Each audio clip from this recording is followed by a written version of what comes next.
A paz do Senhor, igreja amada, povo de Deus, povo escolhido.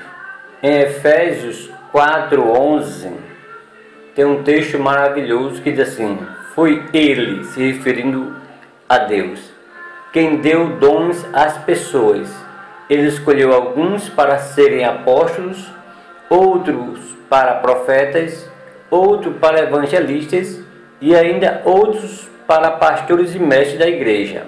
E o objetivo tem no versículo 12. Ele fez isso para preparar o povo de Deus para o serviço cristão, a fim de construir o corpo de Cristo. E qual o retorno disso? No versículo 13 diz: desse modo, todos nós chegaremos a ser um na nossa fé e no nosso conhecimento do Filho de Deus. E assim seremos pessoas maduras e alcançaremos as alturas espiritual de Cristo. Ok? Então, esse texto é maravilhoso para entendermos, né, a classificação, como tem dizendo aqui, né, apóstolos, profetas, evangelistas, pastores e mestres. Mas eu quero fazer menção de um homem que muito mais de 10 anos. Ora, eu tenho 30 anos de evangelho. Eu acredito que eu tomei conhecimento da figura deste homem há mais de 20 anos. Eu fiquei encantado, porque ele poderia dizer: eu sou pastor. Eu tiraria o chapéu para ele como pastor. Ah, eu sou apóstolo, eu sou bispo, Rapaz, é um cara que o título que ele colocasse, com certeza cairia bem para ele. Mas não, ele não quis nenhum título desse. Ele é conhecido como irmão. Isso mesmo. Você não diz, né? Você não dá uma saudação conforme a sua igreja. Ô irmão, a paz do Senhor, ô irmão, graça e paz, enfim. Irmão, não é? Daí quando você chega ao líder da igreja: ô, a paz do Senhor bispo, a paz do Senhor apóstolo, a paz do Senhor pastor, enfim. Mas para esse, você diz: a paz do Senhor, irmão. Ele é conhecido como irmão André. E eu peço para que você coloque aí no site de busca: irmão André, missão Portas Abertas. E aí, leia tudo sobre ele. E quando eu leio, eu fico envergonhado. Porque quando a gente vê o título pastor, bispo, apóstolo, né, dá logo a ideia de que o cara tem toda a sabedoria, que o cara é mais sábio do que todos os irmãos da igreja, que ele sabe tudo da Bíblia, sabe tudo das coisas de Deus.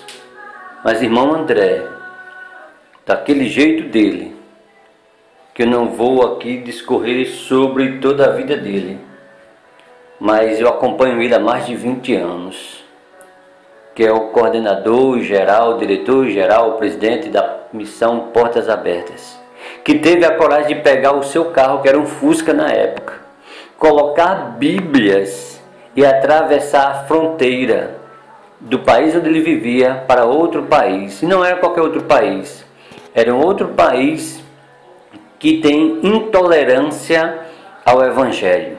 E se ele fosse pego, aconteceria o que acontece até hoje em dia. Muitos são presos, condenados a fazer serviços forçados, outros dentro de container, presos. Enfim, existe uma classificação de mais de 50 países que sofrem perseguição religiosa. Muitos países. Geralmente a Portas Abertas classifica os 50 piores. Então, queridos, irmão André, quando eu vejo a história deste homem, quando eu vejo a biografia desse homem, eu me envergonho sinceramente. O ano está terminando. Não sei que época você vai ver esta mensagem. Já está sendo gravada agora em dezembro de 2018. Mas durante este ano, quantos de nós Nós, pastores, bispos, apóstolos, e até mesmo você, irmão, saiu da sua casa e disse: hoje eu vou evangelizar. Hoje eu vou ganhar almas para Jesus. Eu não vou esperar o dia da minha igreja, da igreja onde eu frequento, ir às ruas, fazer campanha do convite. Não, eu vou fazer isso. Da mesma forma que você reúne sua família, que eu reúno minha família para um lazer, que é muito bom, a gente está em lazer com família, tá certo? Para fazer compras no supermercado, para ir à feira, para ir a um shopping, tá certo? Para visitar um familiar. Da mesma forma que a gente reúne a família para isso, quantas vezes este ano nós falamos, pegar a família e falar: hoje não é shopping, hoje não é lazer, hoje não é visitar a família, hoje nós vamos às ruas, nós vamos orar para Deus nos direcionar e nós vamos convidar as pessoas para ir à igreja. E nós vamos dar uma palavra para essas pessoas. Se elas não querem ir, mas nós vamos dar uma palavra para ela. Quantas vezes nós fizemos isso? Quantas vezes? Nós mesmos, pastores, presbíteros, diáconos, não é? Bispo, apóstolo, fizemos isso. Nós mesmos, sem contar com a igreja, nós. Não é? Eu estou dizendo nós. Então, queridos, do púlpito à porta, podemos dizer assim, para classificar todas as pessoas, vamos pegar esse exemplo. Esse homem podia falar assim: ó, sede meus seguidores como eu sou de Cristo. Ele podia dizer isso, mas nem isso ele falou. Veja isso. Irmão André, sabe? Irmão André, não é bispo, não é pastor, não é apóstolo, é irmão André. Até hoje, com mais de 80 anos, ele glorifica a Deus levando Bíblias através agora de outros discípulos que ele fez para países que sofrem perseguição religiosa. Que coisa linda! Quem será o substituto dele?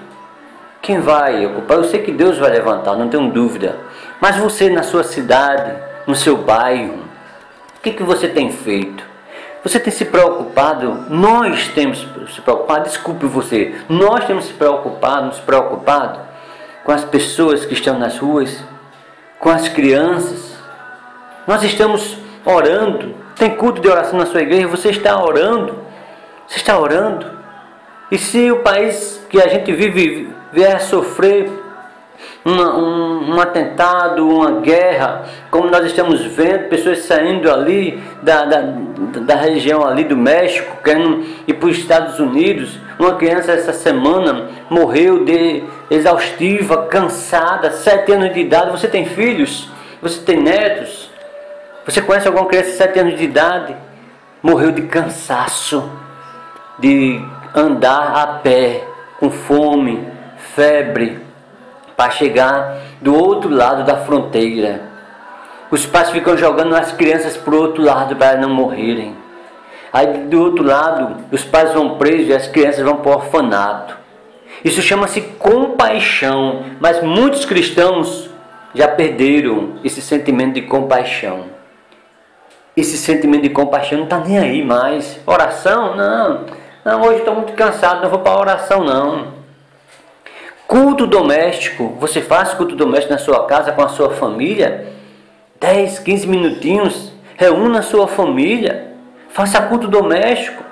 Agora muitas vezes as pessoas chegam já na igreja no domingo para um culto, o culto foi fraco, como se fosse um restaurante self-service. Eu não gostei.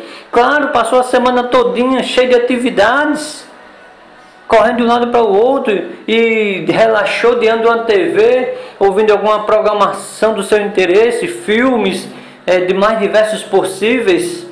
E aí quando chega na igreja, chega com a mente fadada, cansada, e a palavra não tem mais espaço, porque toda a vida daquela pessoa, a vida daquela pessoa, a vida física dela, a mente dela já está cansada, ela já recebeu muitas informações, e a palavra de Deus, que é poderosa, não entra mais naquela vida, não entra mais.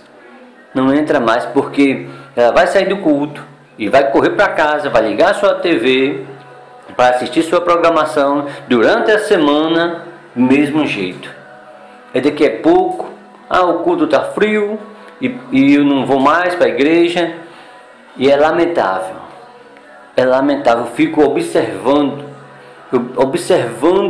a quantidade de pessoas que já não querem mais nada com a igreja, porque as ocupações do dia a dia, inclusive muitas dessas ocupações é bênção de Deus na vida, é bênção de Deus na vida da pessoa, mas as pessoas estão se esquecendo que as bênçãos que estão recebendo hoje foi proveniente de alguns meses, anos atrás. Essa pessoa orava e hoje estão colhendo o fruto. E se hoje não estiver plantando no campo da oração, no campo do compromisso com Deus, o que elas vão colher futuramente? Então eu vejo muitas pessoas. Tem um filme muito interessante, não é um filme gospel, é um filme de suspense, onde um garotinho ele olha para um homem e o homem diz: o que é que você está vendo? Ele olha para o homem e diz: eu vejo mortos. Eu não vou contar os detalhes do filme, que é bom que você assista. Eu vejo mortos. Se eu não me engano, o nome do filme é O Sexto Sentido. Eu vejo mortos. E é isso que eu tenho visto dentro de muitas igrejas. Mortos. Mortos porque não querem mais orar. A oração é algo fundamental na vida do cristão. Ela move barreiras, montanhas. A oração é intimidade com Deus, mas as pessoas só querem orar para pedir as coisas materiais e não mais coisas espirituais. Voltando para o irmão André, sabe qual a oração dele?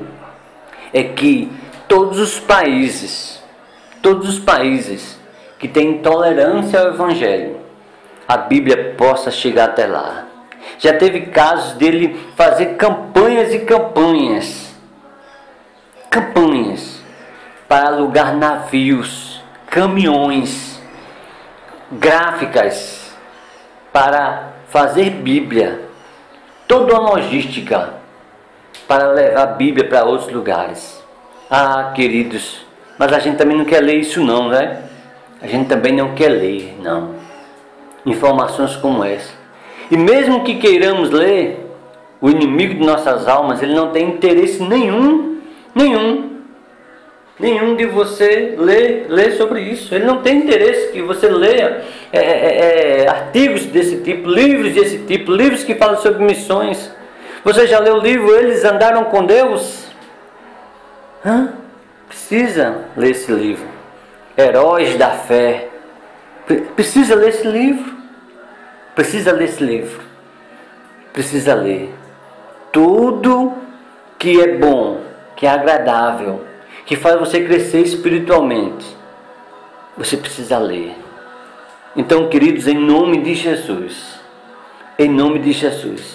cada vez que eu recebo uma revista da missão Portas Abertas, eu fico observando que como eu tenho que fazer mais na localidade onde eu estou, como eu tenho que fazer. Mas em nome de Jesus, eu não tenho dúvida, se cada um fizer a nossa parte, se firmar um compromisso com Deus, não tenho dúvida que haverá um avivamento no nosso país, que haverá um avivamento dentro de cada igreja. Mas tem que começar, sabe? Alguém tem que começar. Alguém tem que falar: eu vou hoje às ruas, eu vou sair com minha Bíblia na mão. As pessoas já não querem mais carregar a Bíblia não, porque no aparelho celular já tem tudo. Quando roubam um aparelho celular, as pessoas ficam desesperadas. Imediatamente elas conseguem fazer um empréstimo, arranjar algum dinheiro para comprar outro aparelho. Mas não é com interesse de usar o aparelho em benefício da obra não. É em benefício de si próprio, de coisas até vãs. É desse jeito. Mas se eu roubar a Bíblia, roubaram minha Bíblia. Não tem interesse de passar 3, 4, 5 meses, um ano sem Bíblia. Roubaram minha Bíblia, depois eu compro outra. É incrível isso, a inversão dos valores. Mas o inimigo fica ganhando terreno. E daqui a pouco essa pessoa está com a família desestruturada, está fraco na fé, como já citei aqui, está chateado, não aguenta mais nada. Por quê? Porque o que deveria ser prioridade já não é. Já não é mais prioridade. Eu sempre digo para as pessoas, por que as pessoas chegam atrasadas no culto? Porque não é prioridade. Ah, é para Deus, não tem problema não. Mas quando é para viajar, principalmente de avião, tem que chegar 1 hora antes para fazer o check-in se o voo for nacional. E aí todo mundo, se for de 6 horas da noite o voo, todo mundo já está 2 horas antes no aeroporto, feliz da vida, alegre. Por quê? Porque é prioridade. E tudo isso eu não tenho dúvida que é contabilizado, mas já existem outras igrejas aí, né, que já pregam que não precisa disso não. Não precisa disso, não precisa mais daquilo. E os valores do ser, estão sendo ocupados pelos valores do ter. É lamentável isso. Mas eu quero que você não perca o foco nessa pessoa, tá certo? Eu não estou falando aqui de ninguém, nenhum autor da Bíblia aqui, não estou falando nem do próprio Jesus, eu estou falando de um homem que ainda está vivo, que poderia ter qualquer título que tivesse em relação aos cargos eclesiásticos, mas ele se sente bem ser conhecido como irmão André. Tá certo? Deus nos abençoe, que nós venhamos a refletir sobre essa mensagem, que nós venhamos, né, a fazer um compromisso, porque todo final de ano a gente já faz um compromisso com Deus, que no próximo ano você é isso, você é aquilo, você é melhor, você é mais atencioso, e quando entra um ano depois, meses, até semanas, a pessoa diz, não, próximo ano depois. Queridos, quantas vidas estão morrendo? Quantas crianças precisam de uma palavra, de um carinho, de um abraço? Só na nossa denominação é mais de 30 crianças.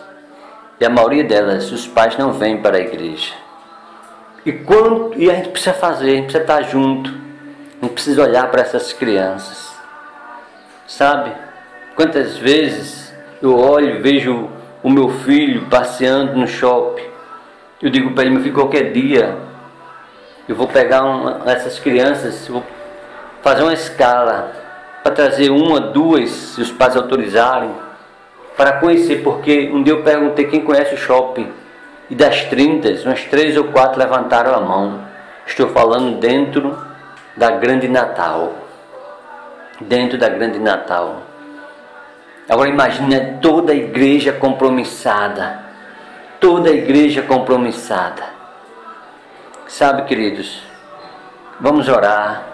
Vamos orar pelo nosso país, porque muitos países viviam muito bem, obrigado, e hoje vivem, sabe, sob perseguição, sob pressão, tendo que correr de um lado para o outro, com a roupa do corpo, algumas peças dentro de um saco, e ao Deus dará, morando em barracas em outros países.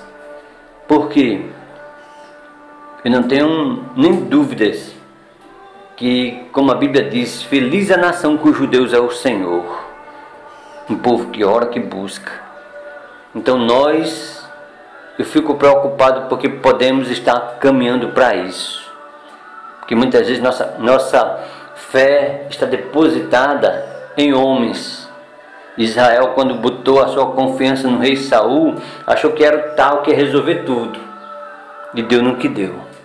Então nossa confiança não está em homem nenhum, por mais que ele diga que vai fazer isso, vai fazer aquilo, a nossa confiança tem que estar em Deus. Então busque, sabe, querer ser parecido com homens e mulheres de Deus, sabe? E aí eu indico isso, irmão André, pesquise sobre ele. Irmão André da missão Portas Abertas, pesquise sobre ele. Veja a biografia, bote biografia de irmão André. Veja o que Deus tem feito.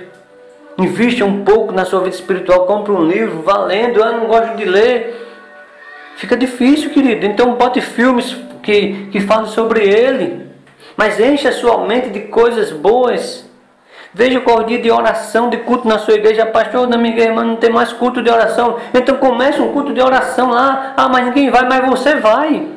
Você vai estar lá, a porta vai estar aberta, aí você diga para o meu pastor, eu vou orar, eu vou abrir a porta da igreja e vou orar. Eu vou estar lá. Eu vou estar lá.